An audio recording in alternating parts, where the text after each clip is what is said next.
Hi అండి, అందరికీ నమస్కారం. Welcome to my channel. ఈ వీడియోలో పెండింగ్ బిల్లులలో ఏపీ ప్రభుత్వ ఉద్యోగ పెన్షన్లకు సంబంధించిన పెండింగ్ బిల్లులలో కదలిక అండి. బడ్జెట్ నేపథ్యంలో వివిధ శాఖల పెండింగ్ బిల్లుల వివరాలు పంపాలని అయితే కేంద్రం ఆదేశాలు అయితే జారీ చేసింది.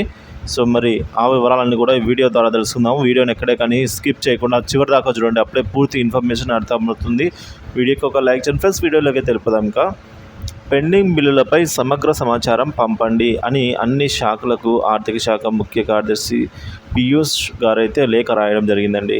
రాష్ట్రంలో పెండింగ్ బిల్లుల సమగ్ర సమాచారం తెలుసుకోవడానికి ఆర్థిక శాఖ ప్రయత్నిస్తూ ఉన్న మిగతా ప్రభుత్వ శాఖలు పూర్తి స్థాయిలో సమాచారం ఇవ్వట్లేదు. తొలుత 10,000 కోట్ల పెండింగ్ బిల్లులు మాత్రమే ఉన్నట్లు ఆయా శాఖలు సమాచారం ఇచ్చినట్టు తెలుస్తుంది. ఆ తర్వాత ఆ అంకెలు చూసి విస్తుపోయిన ఆర్థిక శాఖ అధికారులు మరోసారి అన్ని శాఖలను అప్రమత్తం చేయడంతో మనకు మొత్తంగా 28,000 కోట్ల రూపాయల పెండింగ్ బిల్లులు ఉన్నట్టు లెక్క తేలిందండి.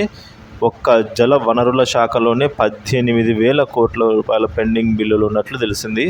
మరి తాజాగా బడ్జెట్ రూపకల్పనలో భాగంగా పెండింగ్ బిల్లులపై సమగ్ర సమాచారాన్ని పంపించాలని ఆర్థిక శాఖ ముఖ్య కార్యదర్శి అయిన పీయూష్ కుమార్ గారు అన్ని ప్రభుత్వ శాఖల ప్రధాన కార్యదర్శులకు అయితే ఈ మేరకు లేఖ రాయడం జరిగిందండి. ప్రస్తుతం పెండింగ్ బిల్లులు ఎంతవరకు ఉన్నాయా అని తేల్చారో ఆ మొత్తాన్ని మాత్రమే బడ్జెట్ కేటాయింపులు ఉంటాయని కూడా ఈ మేరకు స్పష్టం చేస్తున్నారండి. సో మొత్తానికైతే 28,000 పెండింగ్ కోట్లకు అయితే బడ్జెట్లో ఆమోదం లభించే అవకాశాలు అయితే ఉన్నట్టు తెలుస్తుంది ఫ్రెండ్స్.